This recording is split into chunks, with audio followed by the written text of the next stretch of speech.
arquitetura é, acima de tudo, espaço construído. Até podemos estudar um projeto à distância, através de desenhos, fotos, vídeos e textos. Nada se compara, no entanto, à experiência de entrar num espaço e sentir sua luz, temperatura, cores, texturas e formas.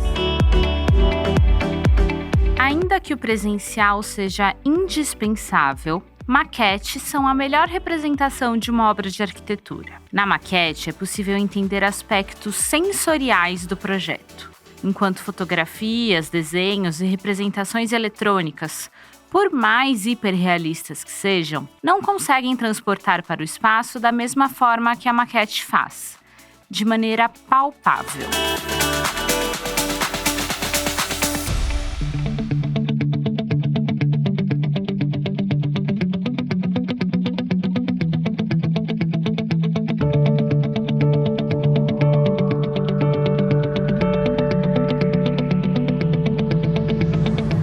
A produção de maquetes remete à antiguidade, mas foi entre os arquitetos modernos e pós-modernos que elas ganharam o status de obras de arte. Gaudí, Niemeyer, Frank Gehry e Zaha Hadid são autores de maquetes famosas, expostas em museus de todo o mundo.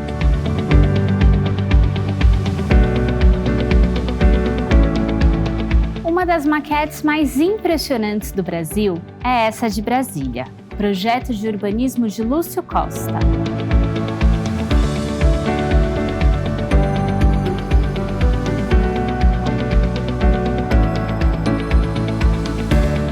Por representar toda a cidade, ela tem 13 metros de extensão e ocupa uma sala inteira do espaço Lúcio Costa, aqui na Praça dos Três Poderes, em Brasília.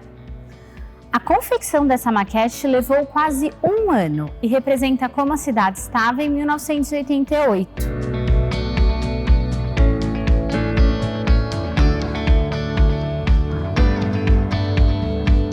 Atualizações ao longo das décadas adicionaram os novos prédios, representados em cinza.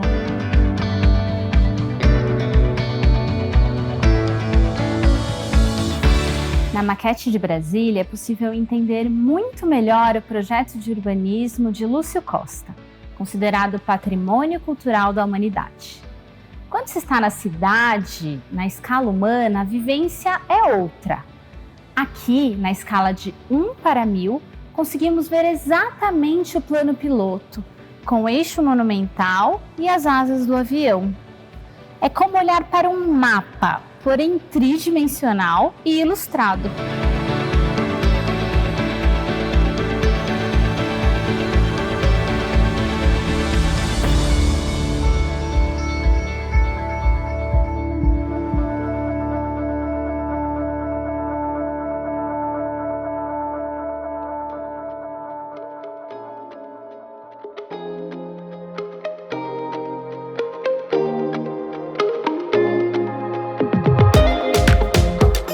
De Brasília, a maquete foi feita vários anos após a finalização do projeto, devido ao grande interesse pelo plano piloto.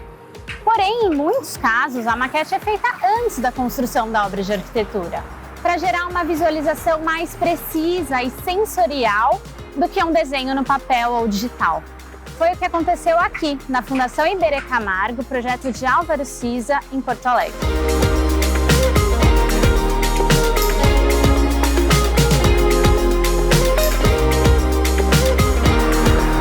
Considerado um dos principais projetos de Álvaro Siza, o Iberê ganhou o Prêmio Leão de Veneza, tornando-se um marco da arquitetura mundial. Um volume regular de concreto branco, cor obtida a partir da mistura do concreto com pedras brancas do rio Guaíba. Rampas como braços se soltam do corpo principal, marcando a fachada do edifício.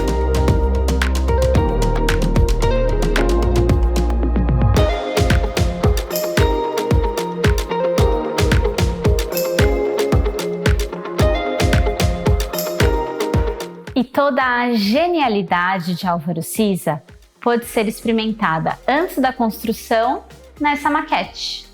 Ela foi fundamental para que todos os envolvidos na obra entendessem questões como proporção, aberturas e insolação. O próprio arquiteto à frente do projeto pode acabar decidindo rever detalhes e mudar alguns pontos, após ver o projeto materializado na forma de maquete. Isso porque é muito difícil ter a compreensão de uma obra de arquitetura apenas a partir de imagens planificadas, por mais realistas que elas sejam. Uma verdadeira obra de arte, que deu origem a uma grande obra de arquitetura.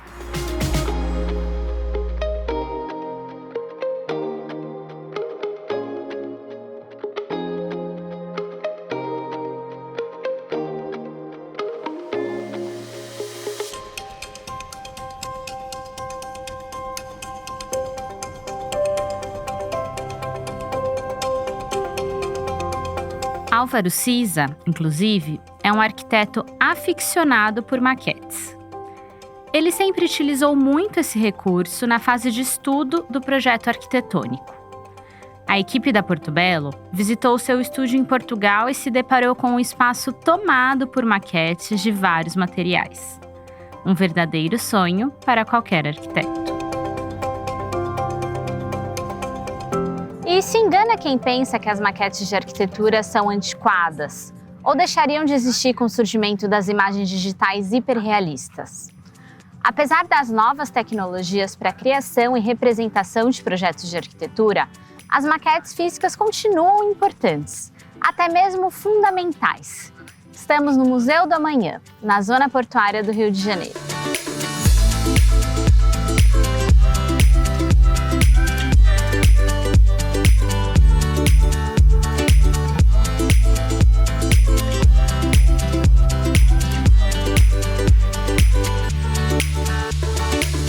O museu olha, como o próprio nome diz, para o amanhã.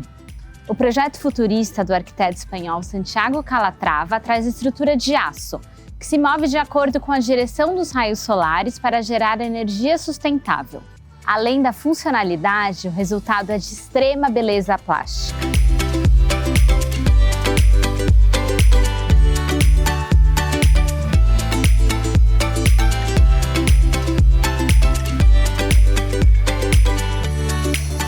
No Museu do Amanhã, as maquetes surgem como um recurso de acessibilidade.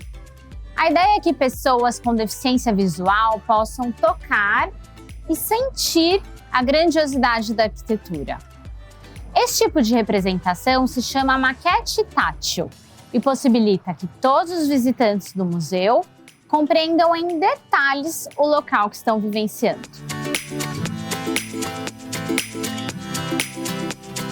Uma boa maquete de representação, como essas do Museu do Amanhã, não precisa ser explicada.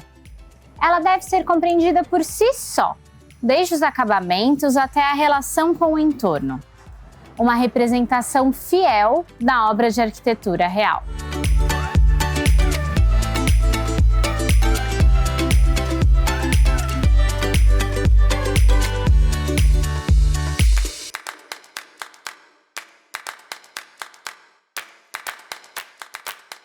As maquetes são um ótimo recurso para desenvolver a habilidade de percepção espacial.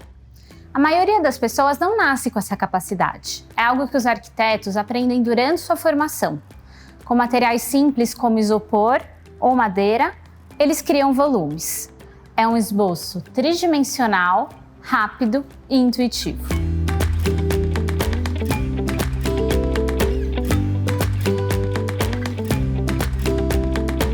Muitos dos projetos de Rui Otaki ganharam representações em maquetes para serem exibidos em exposições ou para clientes.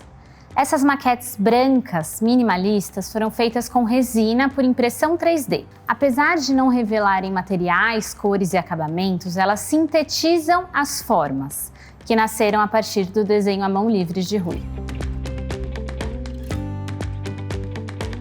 Outras são representações mais complexas, como essa do Hotel Unique. Todas essas maquetes estão expostas na Otaki, em São Paulo, estúdio de criação tocado por Rodrigo Otaki e showroom do mobiliário assinado por ambos os arquitetos. É muito interessante observar os paralelos entre a arquitetura e o design.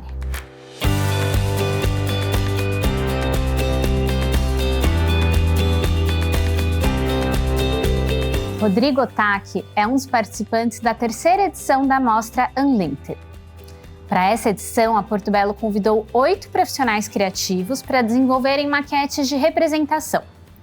Elas são super elaboradas, realistas e repletas de detalhes.